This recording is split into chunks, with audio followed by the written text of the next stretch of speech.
You're listening to the Cricket Podcast.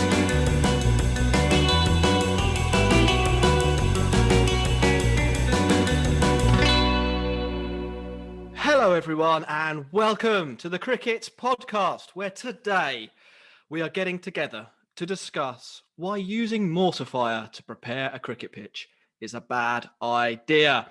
I am Jack Hope and today I'm joined by Ross Legg. How are you doing, Ross?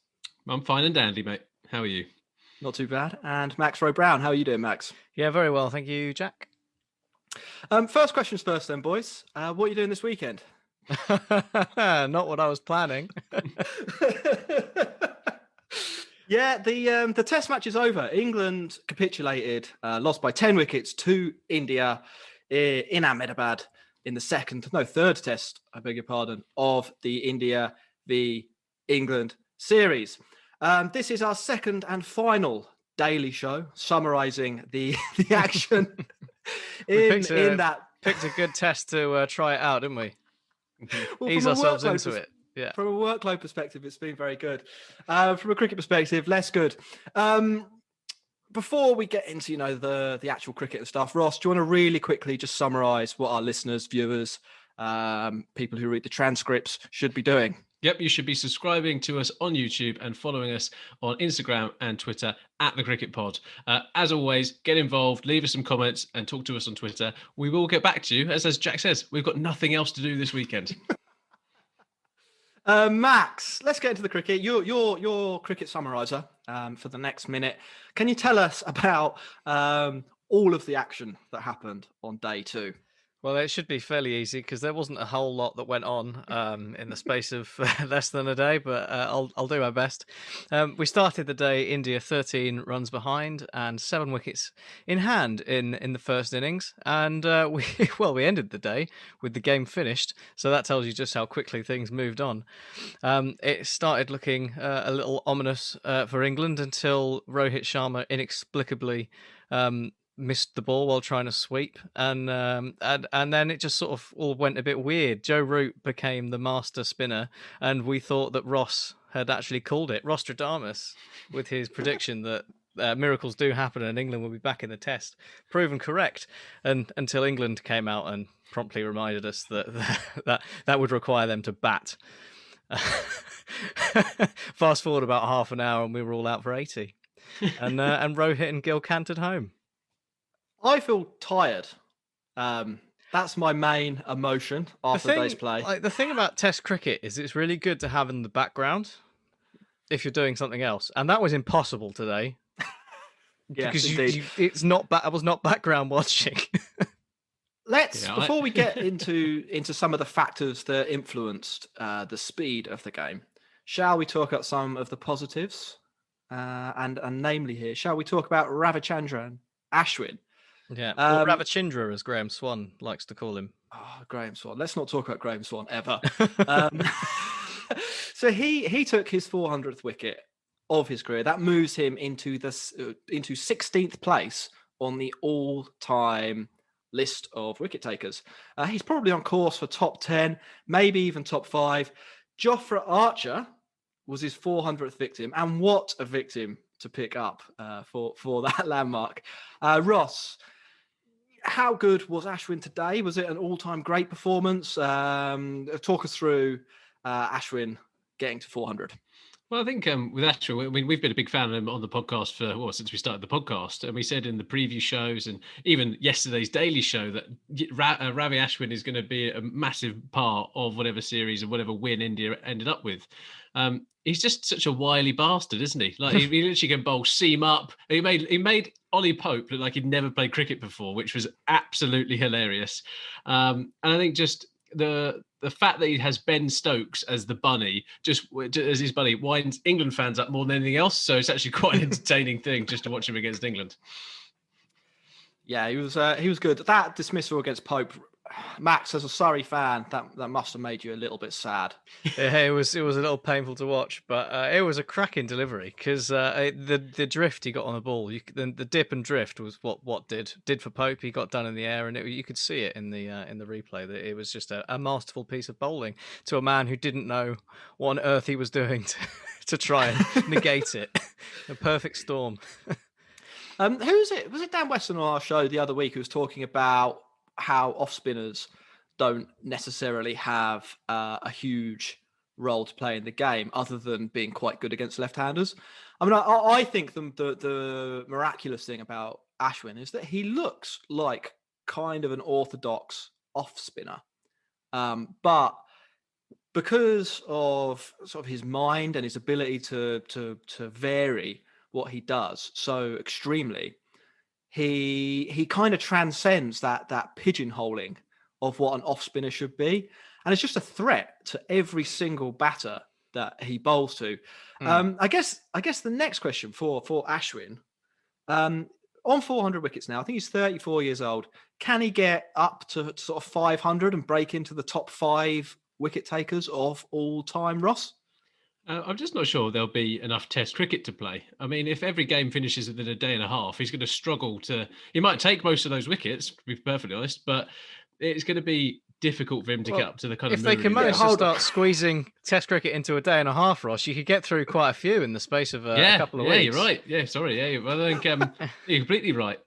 But it's that bit. England, I think 1,000 could be on, actually. Well, England can still prepare their green tops, and unfortunately, Ashwin's not going to get wickets on a green top, is he? It'll just be Jimmy Anderson and Broad carrying on the mantle. Hey, Ross, if it seems, it spins, as the great show. So they say. Yeah. The other guy, the other A in the axis of evil. Ashington Sundar. Oh no, sorry. Axar Patel, he won man of the match. He bowled the same ball, I don't know, 250 times in this test. And it was a really good ball, wasn't it, Max? Yeah, it was in exactly the right spot to bowl when you're a left-arm spinner. So that's one good start. And then when you've got a little bit of assistance as well from the surface, which makes that same ball actually end up being 250 different balls, it's a very potent combination. But I mean, he bowled really, really well, fully deserving of the Man of Match award, I think. Just absolutely decimated England's right-handers. Ross, what would you have done if you were out there to combat Axar? Try to play straight instead of playing for all the spin and all the turn that was there. It seemed like England again were in that position where, I don't know, the ball was turning a little bit, but a lot of the wickets were the Roston Chase delivery of the arm ball, and England don't seem to play any slow bowling that can possibly just go on well at all. So I would have tried that. Probably failed multiple times, but still, it would have been a better plan than Jonny Bairstow's. I mean, I think England would argue there were some reasons it was quite difficult to play today, but I think you do have to tip your cap, don't you? Axar Patel, man of the match, deserved it. A pretty awesome start to his Test career. Is he better than Jadeja, Max? If Jadeja was fit for the 4th Test, would you bring him in if you were the head honcho at the BCCI? It would be really difficult, wouldn't it, to justify it? But I would. I think Jadeja is a phenomenal player, and he would be the first choice. And I think Jadeja on that pitch would have been a pretty nasty thing to face as well. But I mean, he offers a lot with the bat as well, and in the field. I think Jadeja is all round such a good cricketer. I would find it difficult to leave him out. You maybe just bring in Jadeja, Washington Sundar instead, and have them both. I mean, what if they're going to go with? You're going to go with 2 right arm off spinners. Why not go with 2 left arm off spinners? You're forgetting about the big boy. Where is Shabazz Nadeem coming in here? He's not. He deserves a shout, Max. We will move on from that. Yeah. I mean, the thing I would say, is that I've seen quite a lot of Axar Patel, and he doesn't normally rag the ball as much as he does. I to answer the Jadeja question I just posed to you, Max, I think Jadeja is a much better bowler, and I think Axar Patel was kind of like the perfect guy for this pitch. Bowled pretty quickly, got some to grip, some slid on. If that had been like a typical IPL deck, he'd have bowled sort of a nice spell of 0 for 25. been knocked around for a few singles and not really scared anyone. Do you kind of get what I mean? Yeah. In terms of him being a bit one-dimensional. Anyway, look, man of the match. He certainly humiliated England. Let's talk before we get into England's batting, which will be fun. England really, they put on a display in this Test match. Joe Root, he took a 5 for 8. It's, he after the game, he was talking about this and he kind of said maybe me getting a 5 was indicative of the kind of surface and the kind of behaviour we were getting out of the ball. Ross, you've seen a lot of cricket in your life. You've seen a lot of fifers. Was this, as it statistically appears, one of the great bowling performances? It was a bit weird, right? So Max, you kind of said it when Rohit Sharma got out kind of gut before wicket or whatever was overlapping that was hitting off stump. There was a bit of, I don't know, for some reason, India thought they were England and they just decided to completely lose their marbles and go, oh, we're going to try and hit everything. There's a ball with our name on it here.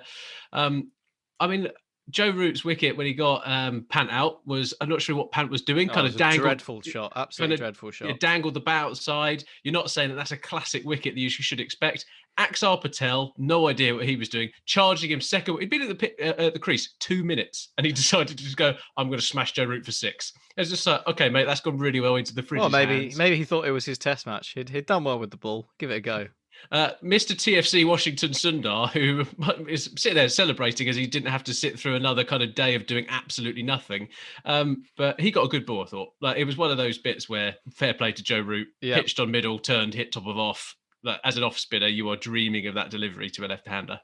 And then with, what was it? He had, did he get Ashwin out as well? Was it Ashwin? Yeah, Ashwin skied a sweep, didn't he? Yeah, for the fifer. And he kind of tossed it up, and I thought he kind of got that wicket. He actually outsmarted Ashwin on that bit, I think. I kind of thought he put it into that area, goes, go on, see if you can smash me for 6. And he's just... Outfoxed the fox. Indeed he did. And then Bumrah LBW, like Bumrah is a walking wicket. The fact he got a 50 in an A-list game in Australia is just hilarious. Look, Bumrah he's the creme de la creme when it comes to bowling. If you're not allowed to bowl at Bumrah for your 400th wicket, then Archer is second best. Well, yeah, I mean Archer's not amazing, but Bumrah. Yeah, so it looks so bad. Yeah, it kind of looks like somebody's given him some batting. God, sorry, mate. It's like he doesn't carry it around with him. It's that bit where go on, mate. Here's a helmet. Here's a bat in the bottom of the bag. Go and crack on. But yeah, as fifers go, it's not a world beater, but 5 for 8. You're not going to disagree with that, are you? I think what I would say with Joe Root is that he bowled nicely. I mean, obviously he's not going to set the world on fire with his off spin, and he's a part-time off spinner, but he's a good part-time off spinner, and he did bowl quite nicely. He put it in the right areas, and the ball did the rest for him. But I think I thought he bowled quite well, and you wouldn't be surprised to see him get a few wickets in that situation. But getting 5 for 8 is just, it tells a story for me. Yeah, I also thought Jack Leach bowled really well. Actually, I think Jack Leach has grown into the winter tour, and like we thought he would with a bit of match practice. And he looked really threatening and bowled in great areas, and with a bit more control to England. Didn't go for loads and loads of boundaries as he was in the previous Test matches. So well done, Leachy. England batting then, because as it turned out, England had an opportunity to blag their way to a win in this game. But it all went wrong, and it all went wrong immediately. Crawley kind of went back to what he should have gone forward to. Got nowhere near. It looked like he was playing French cricket. I was saying, it looked like he was blindfolded. Just guessing. And then Pairstow. Oh God, that's the only note I've got written down here. Yeah. Sorry. Let me at it. Let me at it. Right. So you first. Bairstow, what for second ball? LBW. Overturned, and I mean, he did it again. We said yesterday that first you could ball, see wasn't it? Wasn't that was the first ball? Second ball of the innings I was talking about. Oh, right. But you could see the aggression go straight to the eye, filling up again like the old angry meter that's in his body. Overturned. He's just like, I'm feeling great. This is my time. Hundreds on the cards. Big Jonny Bairstow. Clean bowled. there was a huge gap between his bat and pad. Probably about a 3 stump sized. It was it was completely comprehensive, and I for one really hope that is the end of Jonny Bairstow's Test career. England's spin specialist number 3 that he was brought in as. It's just really quite staggering. I've got some notes here around his last 7 Test innings in India. 0, 6, 0, 0, 18, 0, 0. That is not good enough for any cricketer. Jofra Archer is going to get a better record than that, and Jofra Archer can't bat in Test cricket. It's not a spin specialist, is it? You don't send your spin specialist to India for those returns. Jonny Bairstow, the saviour. Like he's got an average in Tests of 35, so to bring him in at number 3 and expect him to save the England team is just nonsense. But I mean, after that performance, I don't want to see him playing Tests for England again. Let him concentrate on smacking the ball all over the place at the top of the order in the One Days and T20, because he's unbelievably good at that. But that was not good. Yeah. Yeah, the wickets spoke for themselves. Play the sweep first ball, and like that looked out. That was one of those ones where you see the ball track, and you're like, really? And then to then, like, he's got away with that, and he's thought to himself, I'm going to have a reset here. I'm going to dig in. Doesn't even dig in for one ball. Just plays his premeditated plod. Yeah, he doesn't look at the ball, does he? That's what I reckon. He's just like, if I put my bat here, I'm going to be absolutely fine. He's got the Brandenburg gate is only marginally bigger than Jonny Bairstow's gate for that. Probably we'll see him in the next Test though, because England. But I think Jack, it completely sums up how badly England got this. So, I mean, we talked yesterday about England being kind of duped here, but the fact that Joe Root took a fifer, then their saviour, Lord and Saviour Jonny Bairstow coming and getting a pair, it just shows you how badly Ed Smith, Chris Silverwood and Joe Root got this selection. Yeah, I'd probably agree with that. The 3 of the players in the team were just total baggage, which is never great. Which is what you want in Test cricket. Especially when they're baggage without the bat. And I'm not talking about any of the guys who baggage with the bat as well, because let's be honest, like Ollie Pope honestly doesn't know, like he knows which end of the bat he's supposed to be holding. It's like he's read about cricket and then been told to go and do it. Well, he sees Ashwin and then his brain melts into jelly. That's not ideal, is it? When Ashwin's going to be bowling half the overs. Not what you want. You need a little bit more fortitude than that. I'd like Bairstow. Ross, you just read out his innings list in India. Not amazing. Sibley in the right environment is worth having around. I think Crawley looked pretty good. On day one. And then you kind of never know with Stokes, although it doesn't look like his. Doesn't look like Asia's really his continent, does it? Not what Ashwin about. Anyway, England batting, they were rubbish. They deserve to lose. I don't think anyone can argue with that. But they were placed in a difficult situation, and they made it a lot harder for themselves. Yeah, we'll talk in a bit about where maybe they'll go next from this, because I think they can improve on their performance today, basically. But we probably should, in the interest of balance, because this test has lasted like about 5 minutes, talk about the elephant, the muddy elephant, the dusty, clayey, muddy elephant in the room. I mean, like, you could have, if you played on an elephant, you'd have probably got more consistent bounce. To be honest, this pitch was an absolute dog. And I don't mean that in terms of like, it's not what we're used to, or it didn't have anything for the seniors. Yeah, or it's unfair. It's because all of those things are sort of, they're fine. They're part of Test cricket. This though, it absolutely murdered the contest and basically reduced the game to an embarrassment. I don't think Like, if that's Test cricket, I'm not going to recommend anyone watches it. Well, which wasn't interesting. Watching people who are paid like £1 million a year to hit a ball with a stick, being completely unable to do that because of the surface you're playing on is not acceptable. Much in the same way as it's dire, it's absolutely dire to watch a game where the first team to bat scores 600 and the second team to bat scores 500, and you've drawn it because there's absolutely nothing in it for the bowlers. This was sort of the antithesis to that, wasn't it? It was just a case of like, and you know, we can. Yesterday I was looking at it thinking, okay, England batted badly and they could have done things to do a bit better, and then today with the same thing happening to India and Joe Root taking 5 wickets and all of that, you sort of have to actually take a step back and go, the facts present themselves, and the facts suggest that it wasn't good. So I think there are a few things to bear in mind in this as well, because we don't want to be accused of being like one-eyed England fans or something like that. Yeah, because like, let's be honest, I think my favourite podcasts and probably my favourite England performances are when they go into full kamikaze mode and are hilarious, get absolutely destroyed by West Indies away or something like that. That's probably my favourite series in the last few years, is when England went to West Indies and Roston Chase was taking wickets, and then they were really scared of the ball for a test, and then they were like, oh wait, we have Mark Wood the whole time, why don't we use him?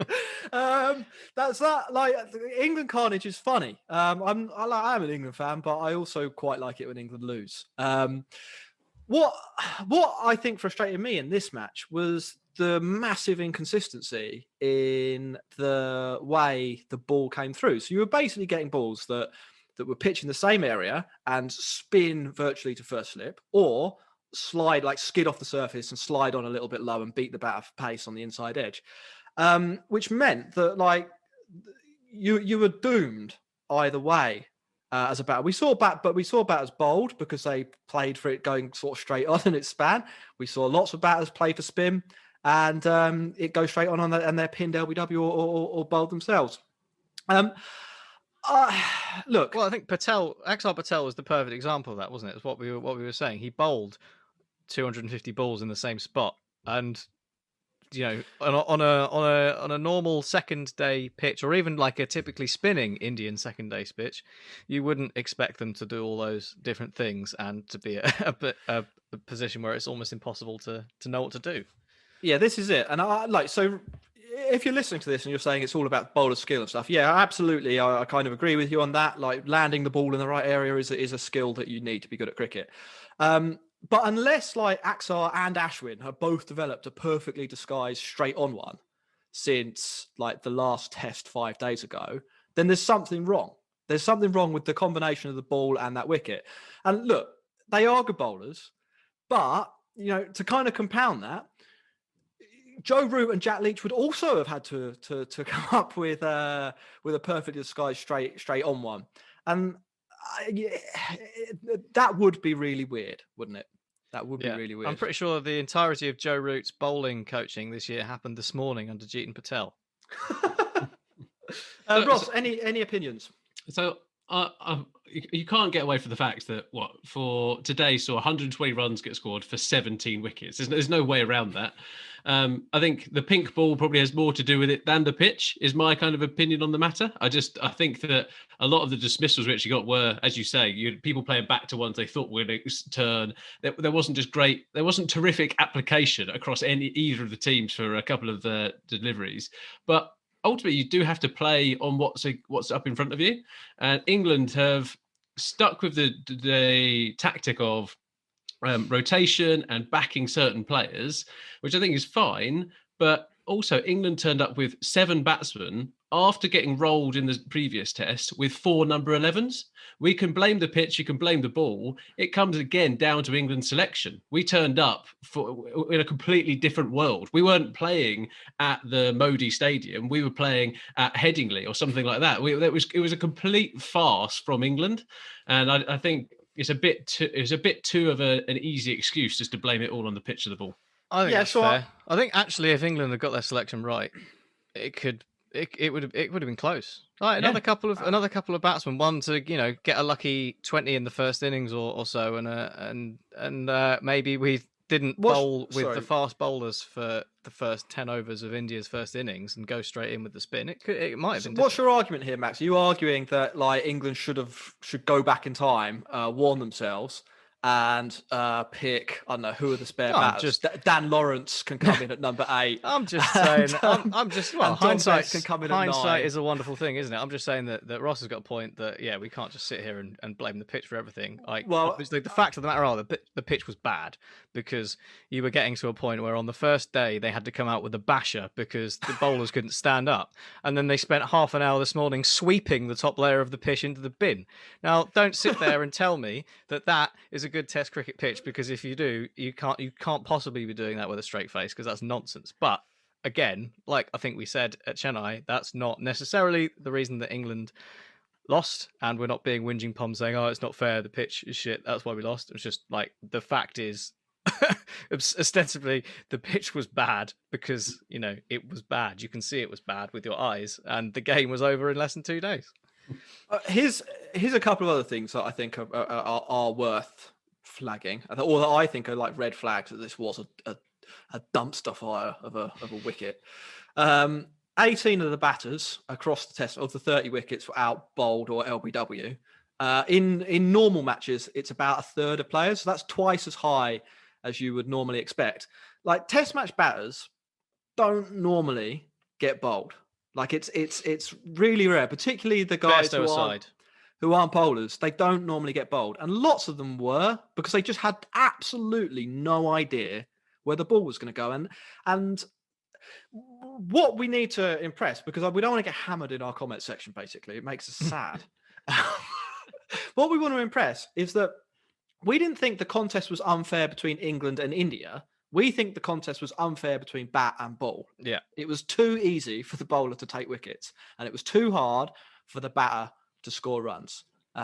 Now, some batters thrive in those situations a little bit better, and some players have the game for it. Rohit Sharma's a great example, because what he does better than most batters in the world is put the bad ball away. So even on these bad wickets, he will still score runs quite quickly, and so he doesn't need 150 balls to build an innings. And just to jump in very quickly, that's where you'd have to praise the Indian bowlers and say how many bad balls were there. They kept it really tight, and that.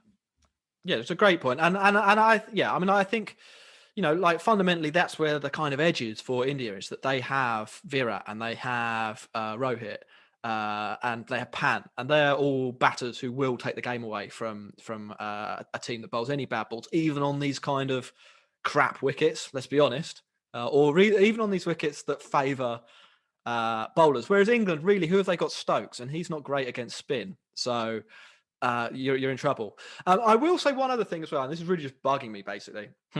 The retort today, I don't know why this has come up, but people are saying, oh, in England, everything's a green seamer. Now, that is partly true, and there are reasons for that, mainly because it fucking rains here all the time. Like, it's actually quite hard. It's quite hard to put a pitch out that isn't damp, because it rains 10 days every month. But what I will say about cricket in England versus cricket in India, it is way more balanced, and I think, as a consequence of that, way more entertaining. And there are numbers to back this up as well. So if we look over the last 7 or 8 years of English cricket, England have lost one test at home last year to the West Indies, nearly lost another to Pakistan. In 2019, they lost 2 tests at home. 2018, 2 in 2017, 2 in 2016, 3 in 2015. They managed to lose a series to Sri Lanka in 2015. 2 in 2014, and you have to go all the way back to when we smashed the Australians 3-0 in 2013, for a year where England didn't lose a test at home, and in most of those they've lost 2. England lose like 30 or 40% of their games at home, and they probably, to be fair, they dominate in the others, and they have the players to dominate in the others, and the way we prepare wickets and the ball that is used in England definitely benefit Anderson and Broad, who are the best 2 exponents of that type of bowling in world cricket. And so there is a big edge for England, but it is actually possible to come to England and win. You're still playing the same game. And I felt a little bit like this was just a bit too extreme. Should we talk about that? Do you have a point, Ross? No, I just think it comes down to there's no one who is listening to this podcast and this YouTube, whatever you call it, around going, oh, a test cricket is supposed to last 5 days. I'm so happy that 4 innings has happened in a day and a half and the test match is over. Nobody is saying that. There's like we said, I've been done out of 2 days of entertainment. Yeah, and this 100,000 people in India have been done out of going to see Test cricket at the new stadium for the first time. Yeah, I completely agree with that, Max. And for some people, right, it is about the result and only the result. But the majority of cricket fans and the majority of people listening to this podcast, the people that we've interacted with on Twitter, whatever else, they know that cricket is actually not based exactly around the result, and it is based on the journey. It's based around time. It is based upon seeing these people are at the pinnacle of the sport, and yet they have seen a day and a half of just drab shit, and it's just a bit like, great, who's the real winner here? Well, that's it. So this was the shortest test match since 1935. You've segued nicely onto the next point here, Ross. That 1935, what's that, 76, 86 years ago? Not great. It comes back to that point on extremism, I think. Like, we all want to see different conditions. If we went to India and the ball didn't spin, it'd be weird, wouldn't it? Like, we would, as viewers, we would be like, why is this happening? We want to see Ashwin bowl. We want to see, I don't know if we want to see Patel bowl exactly, but we want to see good bowlers bowling. We want to see great players of spin building innings, and we want to see that gladiatorial you want to see contest. Different skills tested. Yeah, exactly. I think this just took that a little bit to the extreme. Ashwin doesn't need to be playing in a sandpit to get English batters out. He can do it. He can do it on a wicket that goes to the fourth day. And I think your point about people really wanting to win is interesting as well, Ross, because I think that some of this probably comes from Virat, doesn't it? Like, he is a guy who thinks that winning cricket matches for India is absolutely the most important thing in the world. And, maybe as the Indian captain... When you're the Indian captain, it probably is. He's right. But should Virat Kohli, with that mindset, be the one that is influencing the groundsman to prepare wickets like this? And I don't think we can shy away from the fact that this is obviously a choice. Like... this is a new stadium. Nasser Hussain was talking about how they've shipped in mud and dirt from all around the world, and they store it at the stadium so they can prepare different types of pitches.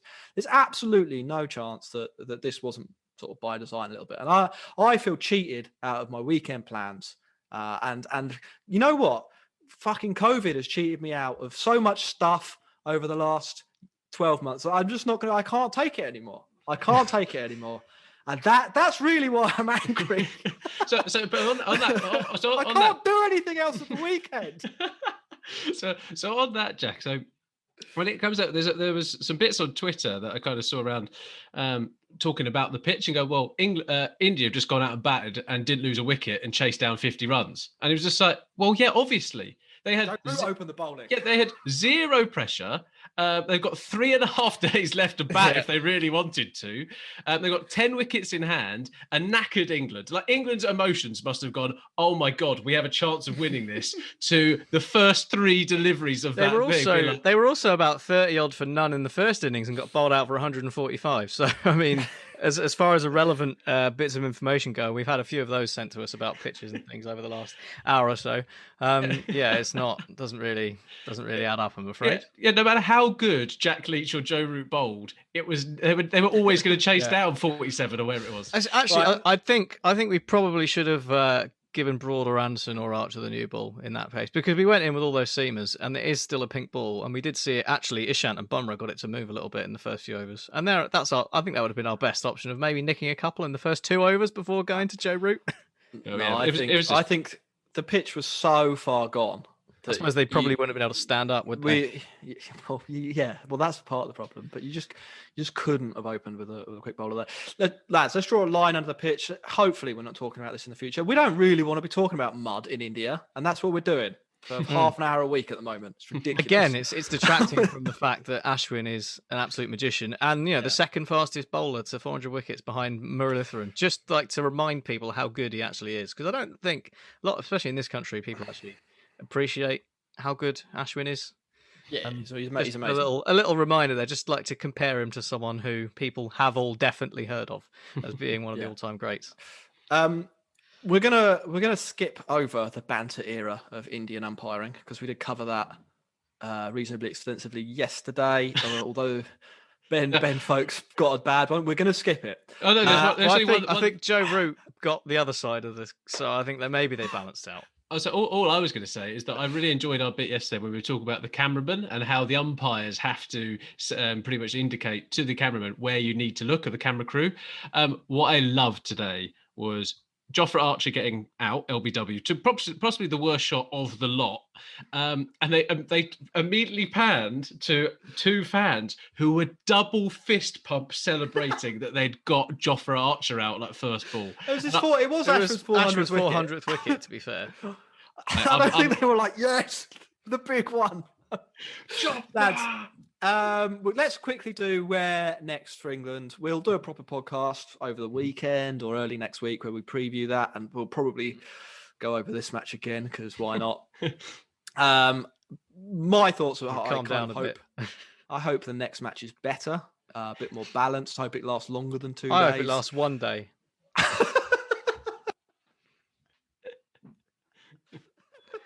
Why hang about? Let's get this done with and move on to the T20. I'm really looking forward to the white ball stuff because I think England are going to really, really be up for that. They'll have their best team back together. I think, Bairstow's going to have a point to prove. Bairstow in white ball cricket. Boomer's going in the crowd. What can England do to improve in the next 5 or 6 days, Max? How long we got? No, you've literally got like 2 sentences. We've got a few Twitter questions. Pick a better team and stop missing the ball. Ross, and what should India do to stay on top? I think they probably nailed it. I can't imagine that we're going to get a much different pitch, if I'm perfectly honest, from the one we've got today. Like I'll be surprised if the game goes further than 3 days. I just think England look like they're absolutely shot to bits, and just even the thought of coming up against some half decent spin bowling, which doesn't offer too many bad deliveries, is a bit too daunting. As for me, what I'll be doing differently, I mean, this weekend, Jack, you said you're not sure about your plans. I mean, tomorrow's work day. Be a bit more productive for the whole country, so that's a positive. You get to spend even more time with your housemates and your family that you've not spent enough time with during lockdown throughout COVID. So what I can recommend is that you pretend that there is cricket on. Don't try not to make it clear that England have lost today. Pretend cricket is on, and perhaps put on a happier rerun. So actually put an England win on the TV. Ashes 2005 Ashes, yeah. Break it out, and then still using that one as our example. Oh, yes. Or we could have Aggers saying Lion has dropped the ball on repeat for PSL. Yeah, well, PSL action. Yeah. Or do an umpiring course. So when you see these umpiring decisions, like I did on Saturday, I was inspired by how bad the umpiring was that I did an umpiring course so that I can critique from a professional standpoint from umpire to umpire. Good. A few questions from the internet. I'll go one each, and I don't really care about answering any of these. What's wrong with Jofra Archer, Max? Well, he's playing in conditions that aren't exactly suited to his skill set. Oh, a really interesting answer from you there. There's nothing wrong with him at all, is there? It's fine. There isn't anything wrong with Jofra Archer. He's just having as much of a good time as the rest of England. I've got a theory about his elbow problem, though. He's played too much PlayStation or Xbox, and he's got RSI. RSI. Good point, Ross. I hadn't thought about that. Akio Revta. Let's talk about the pink ball. Ross, what's wrong with the pink ball? Well, I think is it science to back it up that it should have at least 7 centimeters of I can't remember what it is. 7, I don't know. Grass. What it is. Yeah, grass on the top of the pitch. 7 centimeters. Just 7 centimeters. The ball should be 7. Just going to play like Old Trafford, the Man U ground. Apparently, it's supposed to have 7 something. 7 millimeters. That's less than 1 centimeter. Well, you've got 10 times the amount of grass. It's Jurassic Park, pampas grass kind of stuff. You need at least 7 meters of grass. So, but I mean, if you're going to use a pink ball, at least listen to the people who make the pink ball and have tested the pink ball about the bare minimum of the conditions it's going to work in, and then maybe we'll have a good contest. Okay. 4 Seat podcasts have said that why are England complaining about the pitches here when in Johannesburg recently and Adelaide, Indian batters have been hurt, Max? Because that's a completely irrelevant point to what we're discussing. Fine. You can I complain. agree. You can complain about the pitch here, and that is independent of other factors that have happened in the past. Yeah. Yeah. Remember, mental pain is just as bad as physical pain, and that's what England are going through right now. Ross, finally with you then. How good was Rohit against the spin from TAA? He's different gravy, isn't he? Like he's the Don, so there's no getting away from it. He was a class above in this Test match. Won them the Test match in the last Test. So yeah, he's different gravy. Really good. Hats off.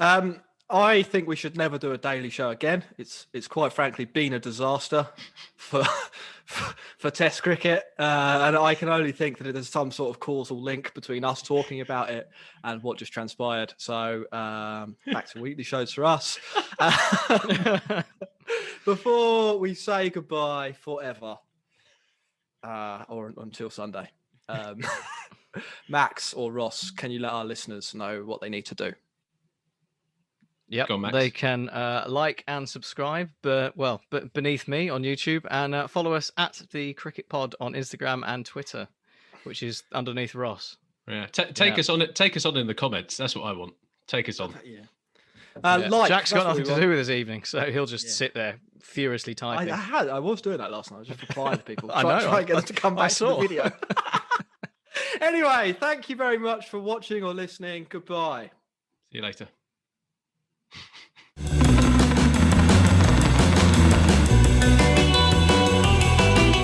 You're listening to the Cricket Podcast. I think it was a disgraceful performance, and I think it should never be permitted to happen again. That is very good.